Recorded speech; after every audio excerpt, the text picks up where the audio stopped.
Chapter 1. The Experiment.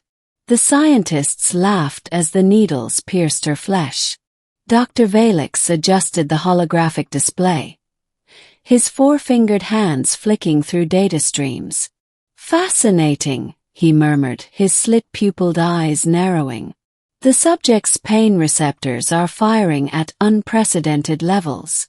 This will revolutionize our understanding of endurance thresholds." Across the observation deck, his colleagues chuckled. Some sipped luminescent drinks, their elongated faces twisted in amusement. None of them cared that the creature strapped to the metal slab was screaming. She was just a human, a lesser species. Her name was Dr. Ilara Voss, and she had been kidnapped from a research outpost on Europa. One moment, she had been studying microbial life in the ice. The next, she woke up in this sterile nightmare. The aliens, the Zorathians, had deemed her species weak, emotional, and expendable. Perfect for their experiments. "Please," Ilara gasped, her voice raw. "You don't have to do this." Dr. Valix tilted his head. "Your suffering is necessary. Your kind's fragility makes you ideal test subjects." Another needle descended, injecting a searing toxin into her veins. Ilara convulsed, her screams echoing through the chamber. The Zorathians watched, fascinated. Some even recorded it for later study. None of them noticed the silent observer in the corner. Chapter 2. The Witness. Kaylee's was different. Unlike the others, he didn't laugh. He didn't take notes.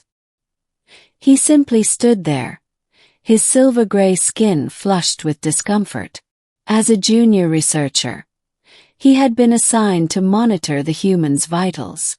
At first, he had believed the official reports, that humans were primitive, unfeeling creatures.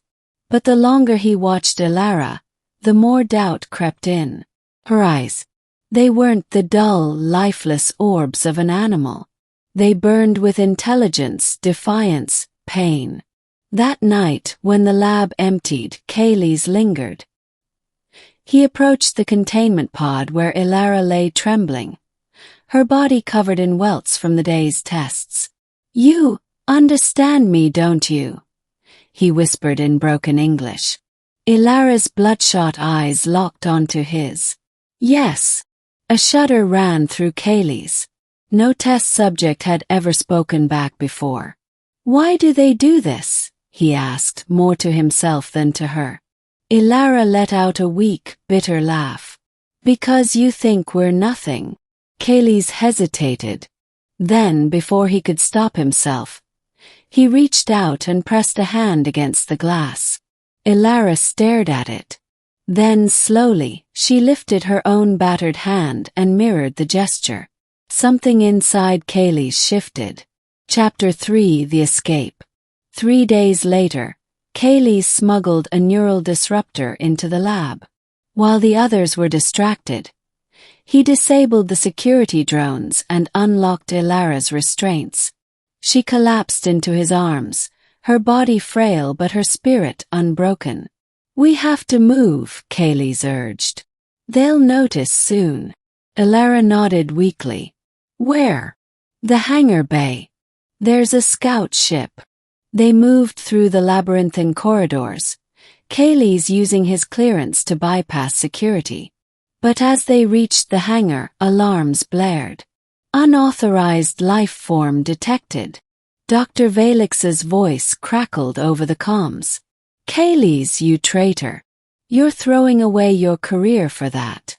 Kaylee's didn't answer. He shoved Ilara into the ship and sealed the hatch. Outside, the Zorathians raised their weapons. Chapter 4. The Revelation. The ship shuddered as it broke atmosphere. Ilara slumped in the co-pilot's seat, her breath ragged. "Why did you help me?" she whispered. Kaylee's hesitated. Then quietly, "Because I finally felt something." Ilara looked at him, really looked. And for the first time she saw not an alien but a person.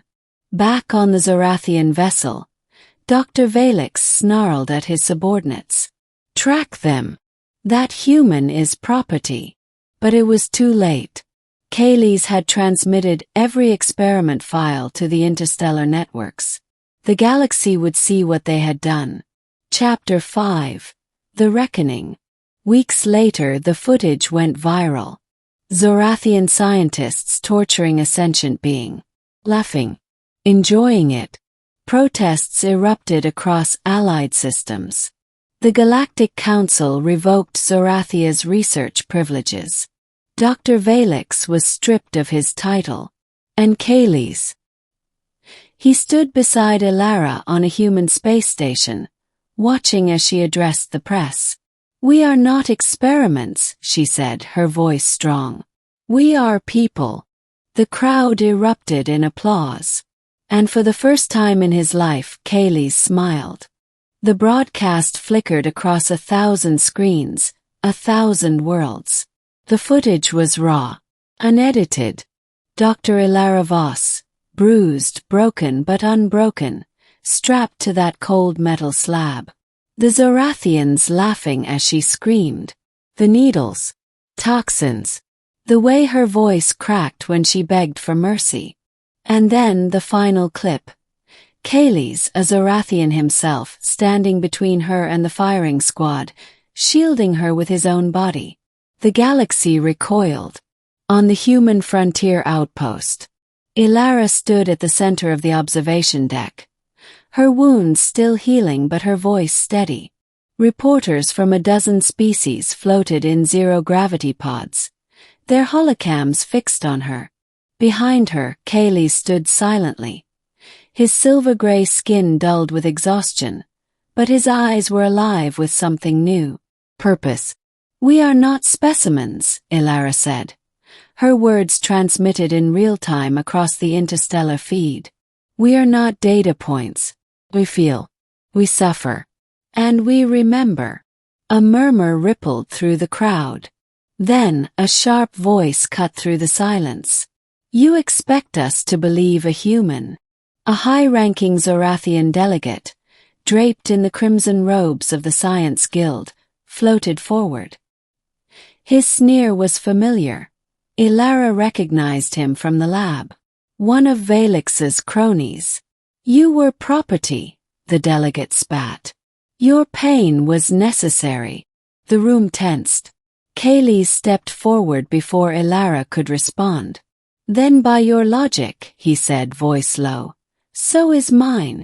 Before anyone could react, Kayles grabbed a neural scalpel from a med table and plunged it into his own arm. The crowd gasped. His flesh sizzled. His muscles locked. His breath came in ragged, pained bursts, but he didn't make a sound. He just stared at the delegate, his eyes burning. Ilara's heart lurched. She knew what this was. Proof. Zorathians were conditioned from birth to suppress pain, to never show weakness. But Kayles was letting himself feel it, letting the galaxy see it. The delegate paled. You deviant," he hissed. Kayles yanked the scalpel free. Dark silver blood dripped onto the floor. "No," he said. "I'm free." Silence. A single thunderous applause. It started with a human journalist, then a Tarkian diplomat, then a Zelthan merchant.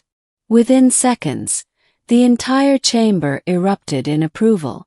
The Zorathian delegate shrank back, his arrogance crumbling under the weight of 1,000 disgusted stares. Ilara turned to Kayles. His wound still bled, but his face was calm. "Was that your plan all along?" she whispered. He exhaled, almost smiling. "No. But it worked." Epilogue.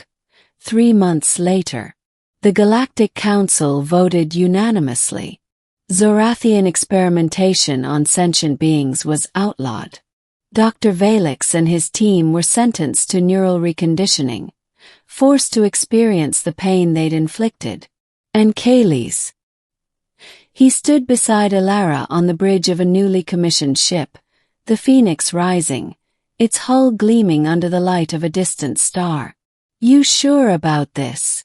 Elara asked, adjusting the navigation console. "You could have gone home." Kayleigh looked out at the stars. "I am home." Elara grinned. "Then let's go make some trouble." The engines roared to life. And somewhere in the vast, uncaring void of space, two outcasts, one human and one not, shot toward the unknown. Together,